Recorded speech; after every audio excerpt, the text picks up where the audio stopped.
That's it. So if it's a little bit tacky with the UV glue, couple tricks, let it sit in the sunlight for about 15 minutes and then come through with a little rag with a little alcohol on it, kind of rub the head, and that will take off any of the kind of tackiness from the UV resin.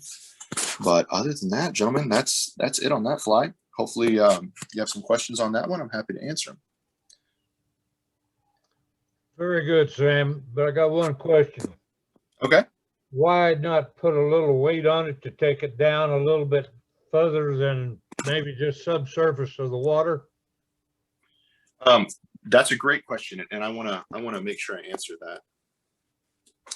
So what I've found with smallmouth fishing, and this is a really important part of what I've learned over the years on fishing smallmouth, is that if you have a fly that is neutrally buoyant, which means that it sits in the water column and it very slowly sinks, fish it on a sink tip line.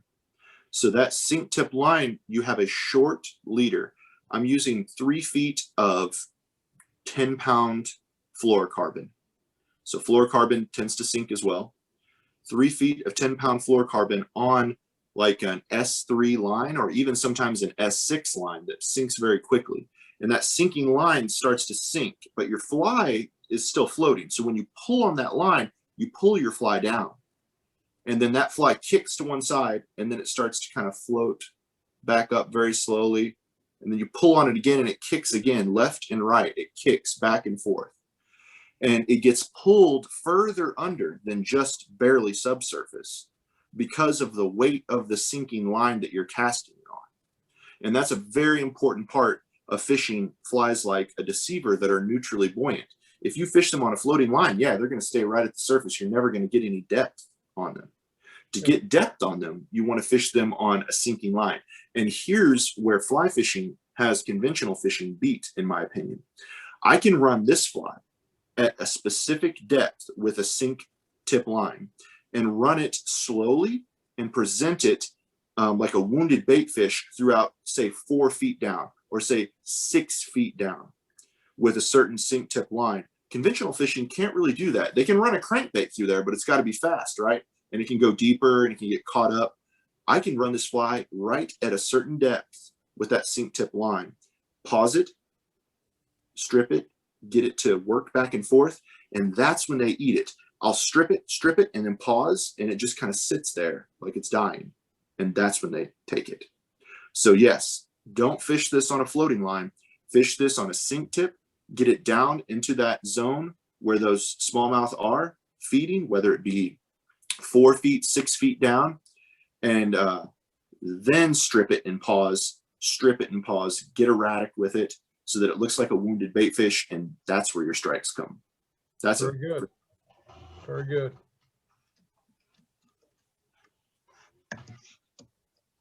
Almost got those eyes straight. It's pretty close. Anything else, guys? I really appreciate you letting me come do a streamer. These are going to be really useful here in the next 2 weeks to a month for those smallmouth. They're going to tear them up. Looks so easy when you tie it. So easy and so professional. Yes.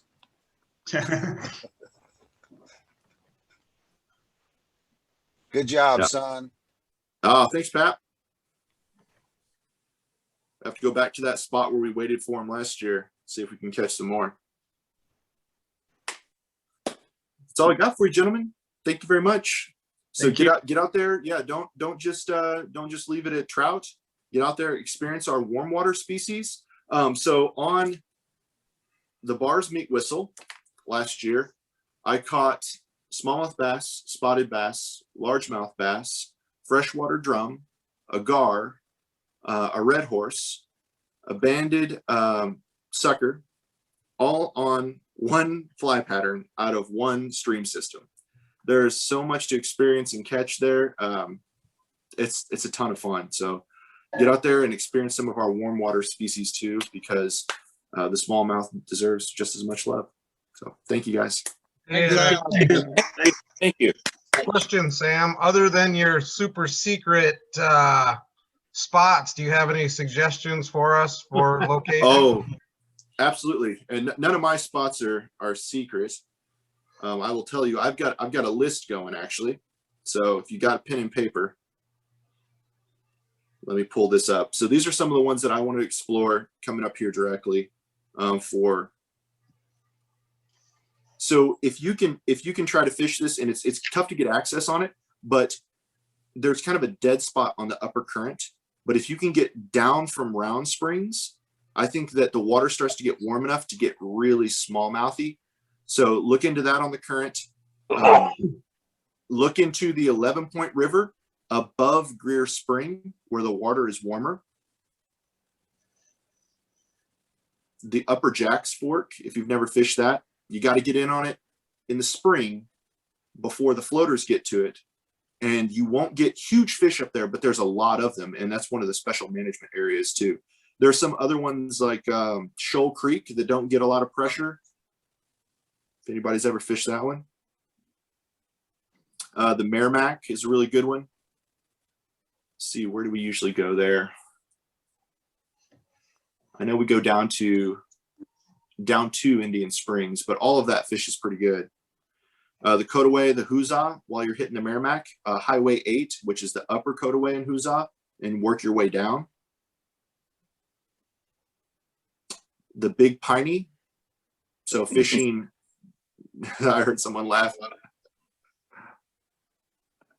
Am I giving them all away? If you fish the Big Piney, try to work the upper section. It's a lot prettier, and it's great for fly fishing. You pretty much have to have a kayak to get through there, but like I think it's White's Ford to Dog's Bluff. Check out the Big Piney. That's a pretty good starter list. Excellent. Yeah. I was going to mention too, you're going to hate me, but I didn't realize I wasn't recording for about the first 2 or 3 minutes. I got all the tying part, but a little bit of the history on the first fly I missed, but we got all that. Okay. And so we'll get all that posted and get up on the website. Most important thing to remember with the history on the first fly is that the creator of this fly meant it to be fished just super duper slow, like painfully slow. So if you think you're stripping it too slow, you're probably doing it about right. In the early spring when the water's still cool and those fish aren't, voraciously attacking, patterns like bait fish patterns yet, low and slow is the name of the game for a spring smallmouth. Anything else for Sam? Anybody? No, good job. Doing a good job. Thank you. Thank you. Yeah. Good job. Happy to. All right. Thank you, Thanks John. for, Thank you, Sam. you're Yeah, welcome. thank you. All right. We'll see you guys later. All right. Thank you. Hello. Does anybody else want to do anything in a couple of weeks or down the road a little bit here, or a fly or two, even if it's just one fly? Anybody interested in doing something?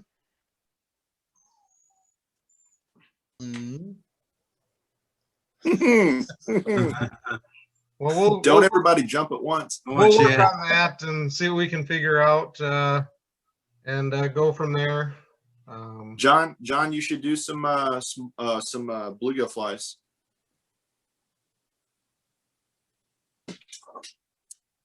What bass flies would you recommend with a floating tip line? Sinking, ones that have weight to them. Okay. Just So use wire wraps and cone head or something. yep, use wire wraps, cone head. Tungsten is your best friend. Tungsten, yeah, it has no lead. It gets down quick. My best suggestion for cone heads, beads, tungsten is a place called Wholesale Fly Company.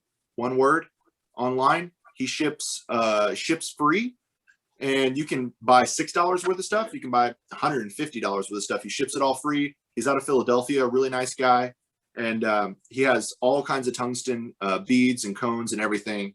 That's a really, really great way to go.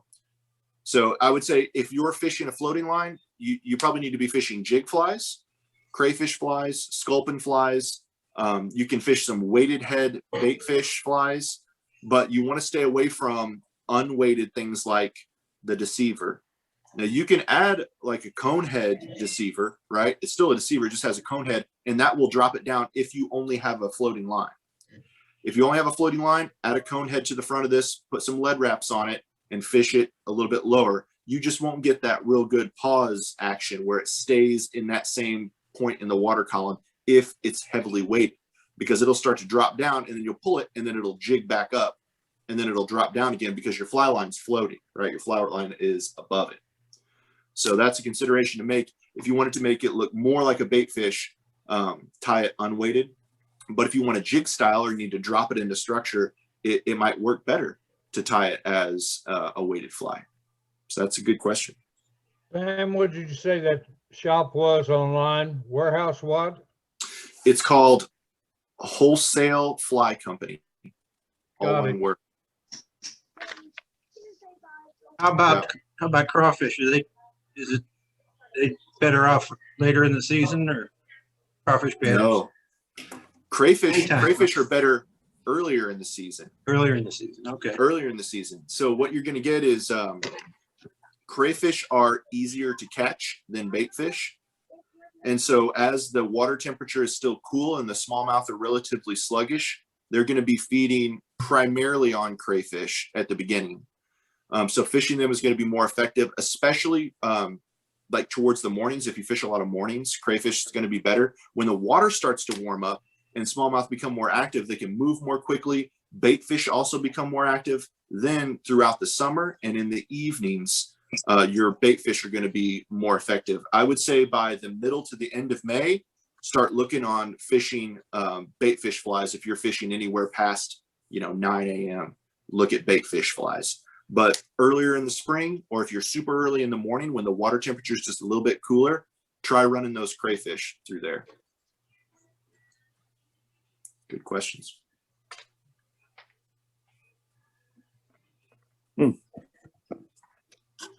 Anything else, gentlemen? Well, thanks again. Well, you're very welcome. Thanks, Thank Sam. you all for Thanks, hanging Sam. out and listening.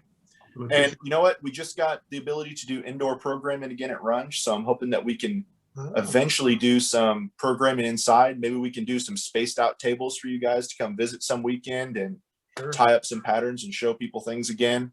I miss doing that. Sounds great. Yeah. Well, I've got a monster mess to clean up now that I made.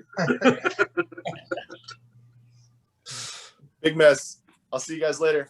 Thanks, All Sam. Thanks a lot. Anytime. Take Take care. care. All right. Bye. All right. All right, guys. Have a good night unless you've got anything Okay. else. You John, you got that information, or I can get that to you. We'll put that some of the different I guess companies that he gave during the presentation maybe is for the online Okay. companies. I'll get Sure. information off the recording here, and maybe we can throw that out on the newsletter as well. So Okay. I think he had 2, 3, 4 different names to throw out there, I guess. So see what I can find. See what I actually recorded and didn't record, I guess. But yeah, like I say, we got all the fly tying in, so we're good there. So all right, anybody with anything else? I see most people have left for the most part, but all right, I guess we'll Okay. call it a night here, guys. Thanks for Thanks. watching. We'll talk to you later. Okay, Greg, take care. Yep, you too.